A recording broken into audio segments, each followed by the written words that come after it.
strike. 3,200 hourly machinists walked off their aerospace jobs in the St. Louis, Missouri area. Members of the International Association of Machinists voted to authorize a strike at 3 defense plants beginning at 12 a.m. this morning. They want better wages and work schedules.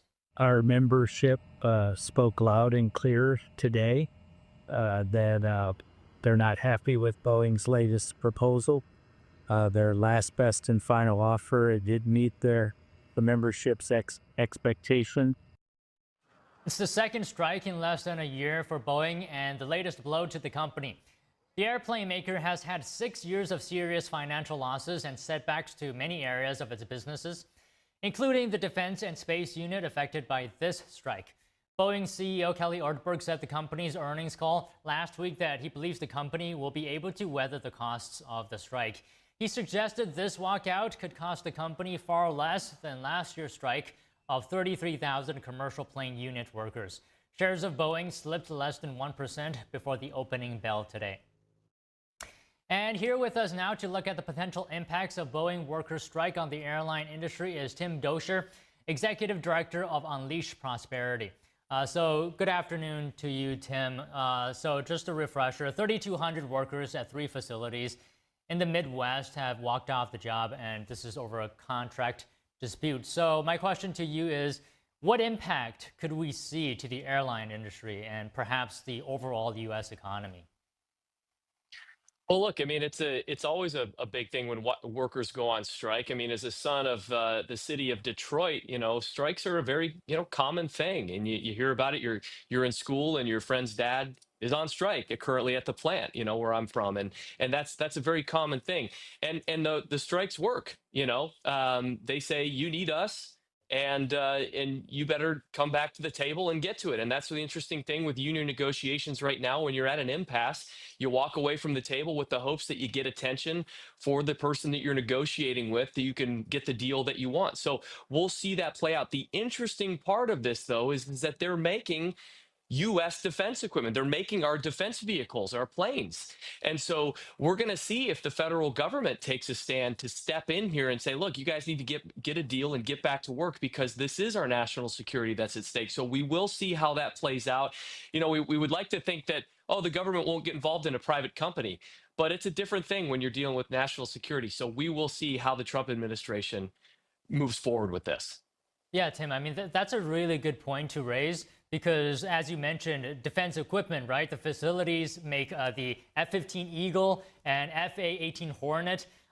Do you think this could potentially have an impact to national security? That is, if this strike is prolonged. Well, it's an interesting question. So I wanted to look at the numbers before we talked about it. So Boeing has about 150,000 people working for them in the United States alone. So this is 3,200 people. I'm not saying that that's, not a significant number, 3,200 people, but it is relatively small compared to the total workforce that Boeing does have in the United States of America.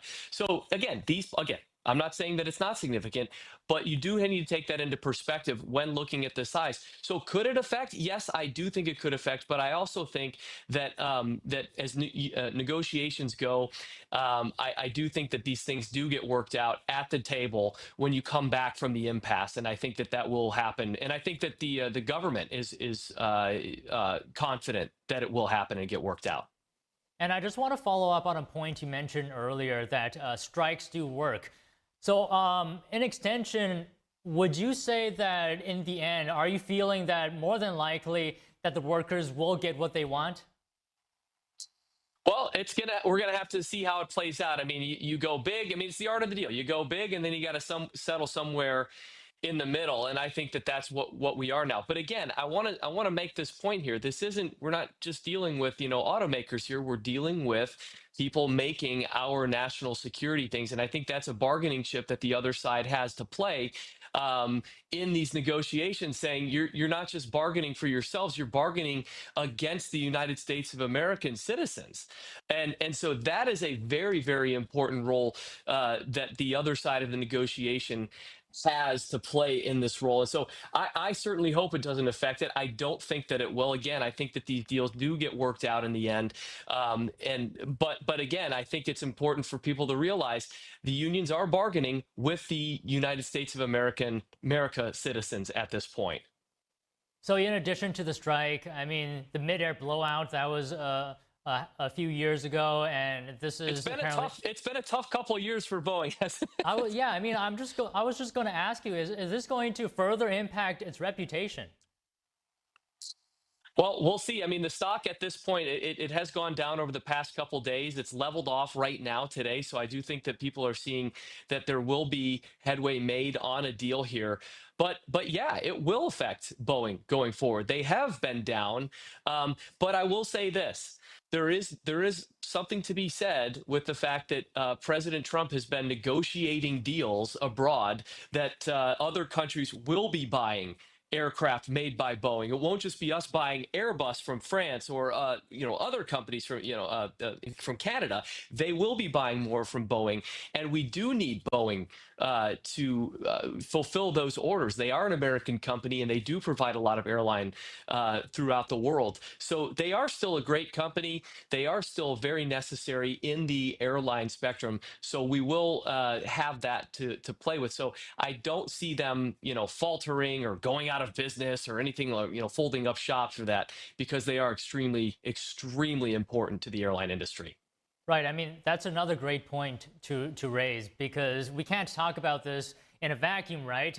Boeing has competitors. You mentioned Airbus. I'm just wondering, competitors, are they going to try to capitalize? Oh, absolutely, they are 100%. And that's going to be, hey, while this is going on, look, Embraer, I think they're a German company. They're going to be making a play in this, and that's competition. That's a good thing. You want to get your labor all figured out so you can be a reliable producer of aircraft. And that's what the Air Force currently is looking at right now. They're saying, we think it's going to be fine, but to make good on the delivery dates in which they promised to make. And so that is a huge part of this this equation here, is making sure that your labor force is happy, is content, and is working toward those deadlines that you made promises on.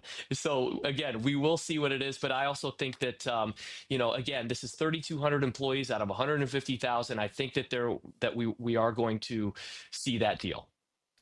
Yeah, I mean, it's a really important situation, but we won't know until it fully plays out by the end. But it seems like Boeing's CEO is pretty optimistic.